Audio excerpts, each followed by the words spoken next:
प्यारे बच्चों good morning. Good morning sir. आज हम गुणनखंड विधि से क्या करेंगे? मूल ज्ञात करेंगे। किसके मूल ज्ञात करेंगे? द्विघात समीकरण। ठीक है। तो ये जो प्रश्न है आपको 2 मार्क्स का पेपर में आएगा। ठीक है। तो मूल आपने ज्ञात करने हैं गुणनखंड विधि से। तो देखते हैं कैसे होता है गुणनखंड विधि से मूल। तो आपके सामने मैं फर्स्ट एक पार्ट लिख रहा हूँ। ये जो सारे क्वेश्चन है ये प्रीवियस ईयर बोर्ड के पेपरों से लिए गए प्रश्न हैं और इन्हीं में से एक प्रश्न आपको पेपर में आ सकता है। मोस्ट प्रोबेबली इन्हीं में से आ जाएगा। अगर नहीं भी आता है तो क्या होगा, इनके जैसा ही आएगा। तो हम हल स्टार्ट करते हैं। क्या समीकरण है हमारे पास? 2x² plus x -6 0। और यहाँ पे हमने साइड में, जैसे कि आपको पता है, इसमें a क्या है? 2 है और b क्या है? 1। हाँ, जहाँ कुछ नहीं होगा x के साथ वाला नंबर b होगा। ठीक। और c क्या है? -6। सभी बच्चों को क्लियर है इतना? Yes sir. a लिख लिया, b लिख लिया और C।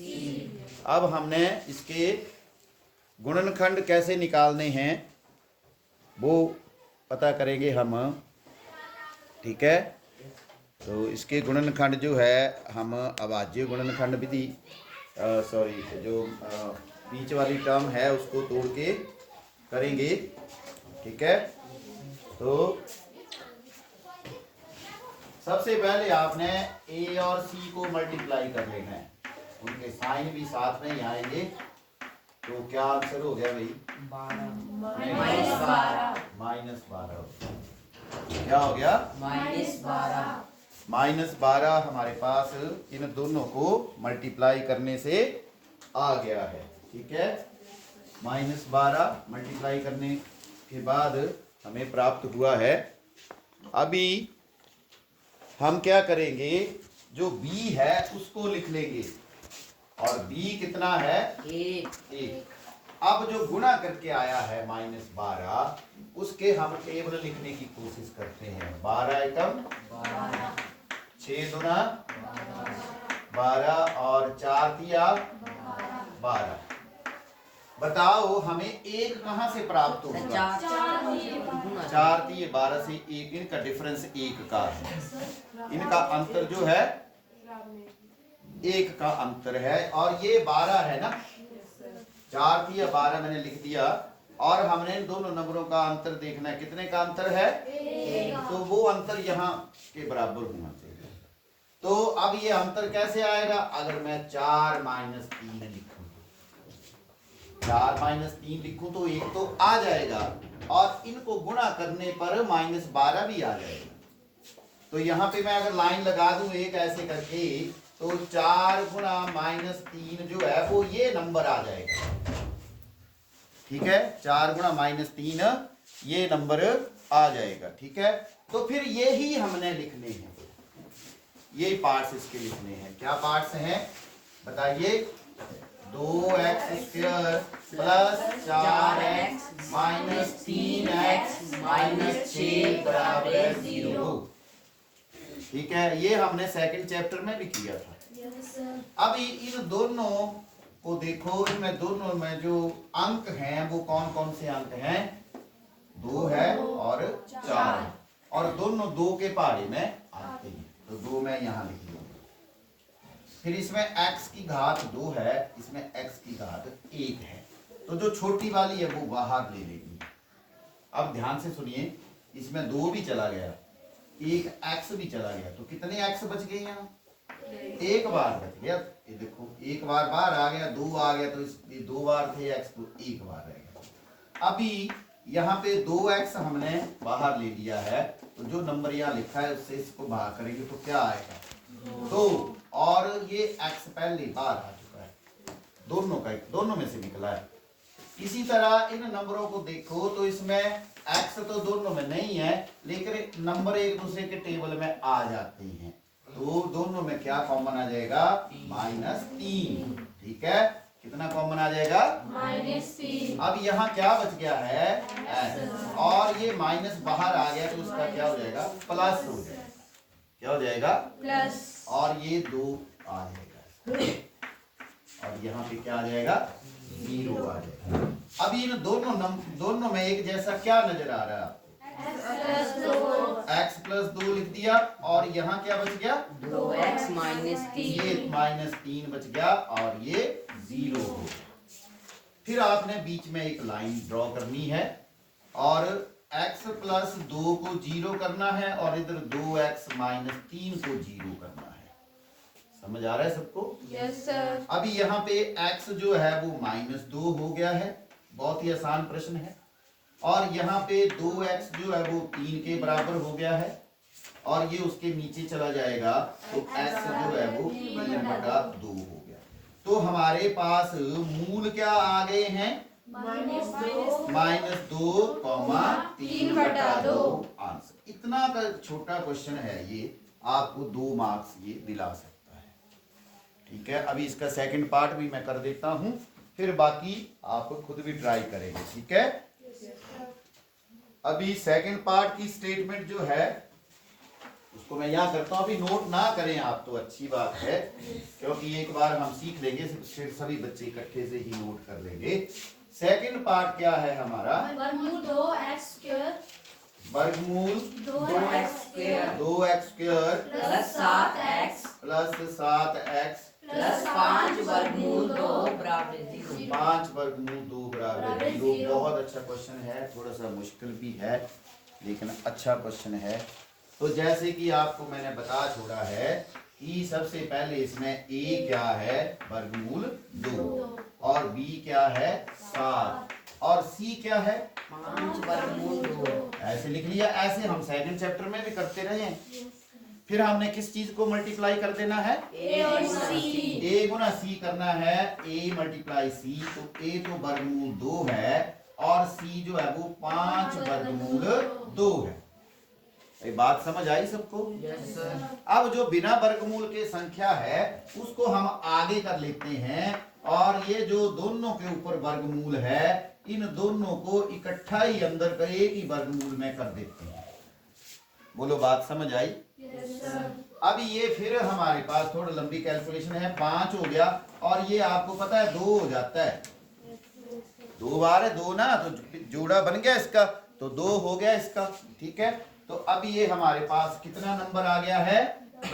10 नंबर आ गया। तो गुणा करके तो 10 आ गया। अब ये समझना चाहिए आपको, वर्गमूल वर्गमूल, ये इसको 4 भी लिख सकते हैं, 4 का आंसर 2 ही होता है। ये समझ आ गया। फिर हमने b लिख लेना है। b क्या है हमारे पास? 7। अब 10 का पहाड़ा लिखना है, तो मुझे तो सीधा ही दिख रहा है कि 10 एकम 10 होता है ना, और 5 दूनी 10 होता है। 5 प्लस 2 तो हमें 7 बनाना है, तो 7 कौन बना रहा है? 5 प्लस 2। तो ये 5 प्लस 2 कर लेंगे, और 5 और 2 की जब गुणा करेंगे तो वो ही आ रहा है, प्लस का ही 10 आ रहा है। तो हमें पता चल गया है कि ये जो वर्गमूल 2x स्क्वायर प्लस इसको इसमें 2 है ना, 2 है ना, तो 2 को पहले लिखो, 2x प्लस 5x, और उसमें 5 है। अरे इसमें 2 है तो 2 को पहले लिखा, लास्ट वाले में 5 है तो 5 को पहले लिखा।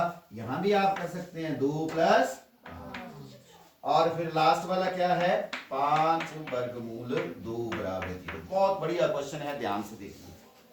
अभी क्या है कि इन दोनों में एक जैसा जो है वो आपने देखना है, वर्गमूल 2 है, इसमें भी वर्गमूल 2 होता है।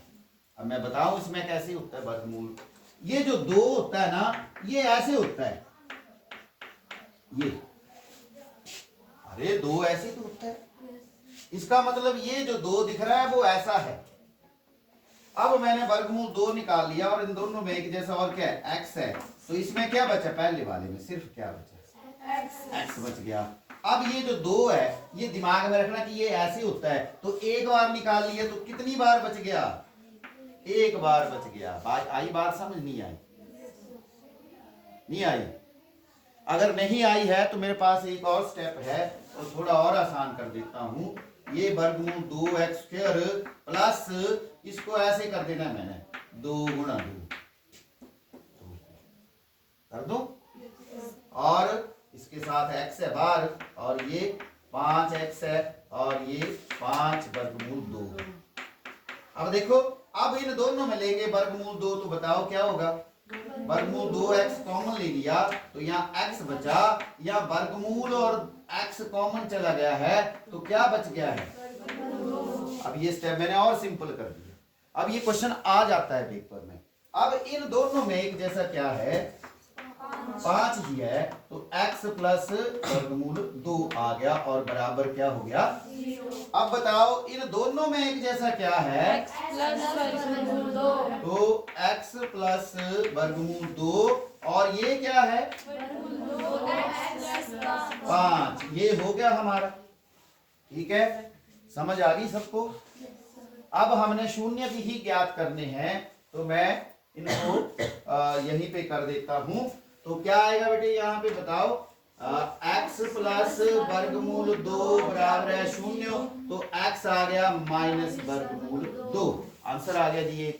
और दूसरा वर्गमूल 2x प्लस 5 बराबर है 0, तो x वर्गमूल 2x बराबर है -5, और x क्या आ गया यहाँ लिख दूं, x बराबर है -5 वर्गमूल 2। ये इसके आंसर आ गए हैं दोनों के।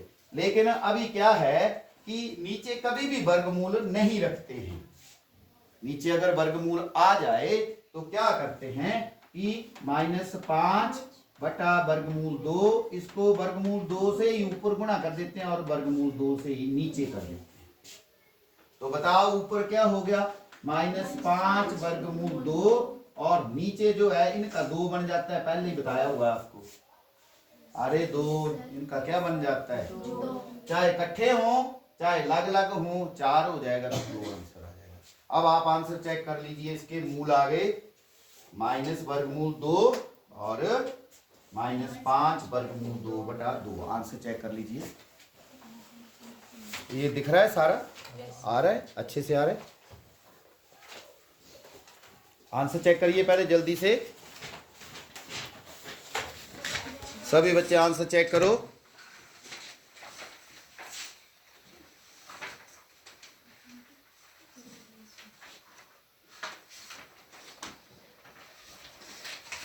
समझ आया सबको? आंसर चेक करिए जल्दी से। अरे इतनी देरी क्यों लगाते हो आंसर के लिए। ठीक है, आंसर समझ आ गया सबको? पक्का? हाँ।